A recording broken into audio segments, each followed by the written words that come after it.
Once upon a time, in a quiet village, there lived three sisters, Amina, Zainab, and Fatima.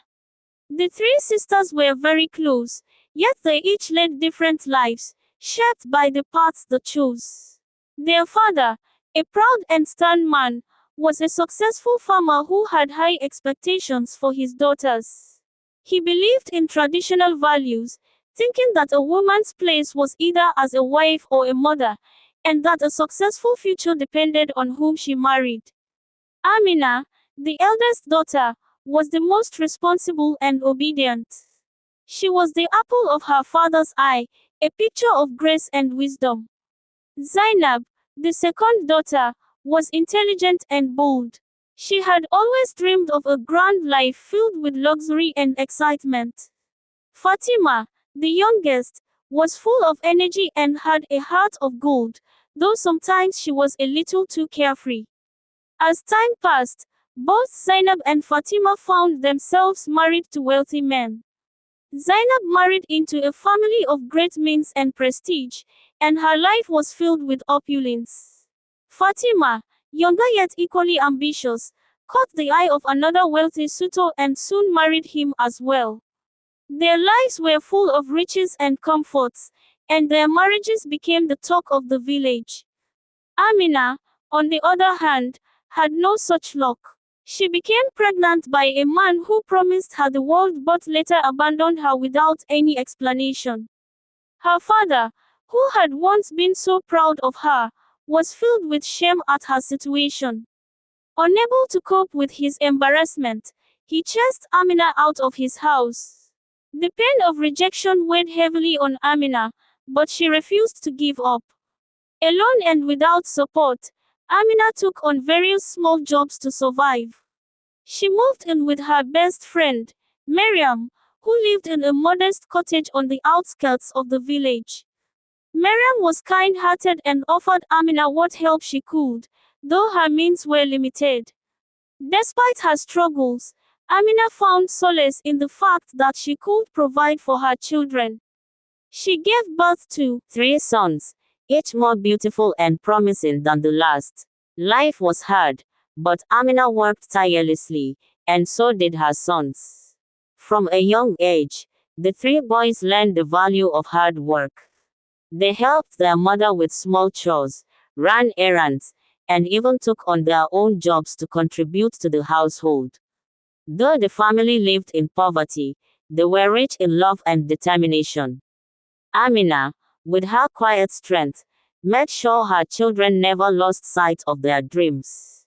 As the years passed, the 3 boys grew into strong young men. They learned the art of business, and with their intelligence and work ethic, they began to build a life for themselves. One by one, they became successful in their own right. They opened businesses, invested wisely, and expanded their wealth. What had once been a life of hardship became one of prosperity. Years later, the 3 sons decided it was time to repay the woman who had sacrificed so much for them, their mother. They pooled their resources and made a decision to bring her the life she deserved. They bought her a beautiful house in the city, a far cry from the humble cottage she had once called home. They also made sure that she would never have to worry about money again.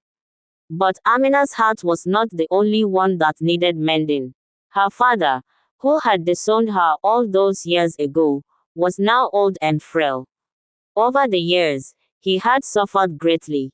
He lived in a small, run-down house, and the once proud man had become a shadow of his former self. His 2 daughters, Zainab and Fatima, had abandoned him, too busy with their wealthy lives to care for the man who had given them everything. The eldest son, Malik, was the first to suggest that they visit their grandfather. "We cannot forget the past," he said. "No matter what he did, he is still family. We owe it to our mother to help him, even if she cannot bring herself to do so." The 3 brothers agreed, and together they set off for the village where Amina had grown up. When they arrived at the small house where their grandfather lived, they found him sitting by a fire, his face gaunt and weathered with age. He looked up at them with confusion in his eyes. "Who are you?" he asked, his voice raspy from years of loneliness. "We are your grandchildren," Malik said gently. "We've come to take care of you, to make amends for what has been broken." The old man's eyes widened, and he struggled to stand. "I don't deserve your kindness," he muttered. "I cast out your mother. I was wrong." Amina's sons helped their grandfather to his feet, and as they looked at him, they could see the years of regret and pain etched into his face. For a moment, none of them spoke. The weight of the years hung heavily in the air. After a long silence, Malik spoke again. "It is never too late to make things right. We are here now. You are our family, and we will take care of you." Amina's heart, still wounded from the past, felt a surge of emotion. She had never expected her father to accept her back into his life, but seeing the man who had once rejected her now in need of help softened her heart. The brothers offered to bring him to live with them in the city, to ensure he was cared for in his old age. Though it was a difficult decision, Amina knew it was the right one. In the years that followed, their family healed.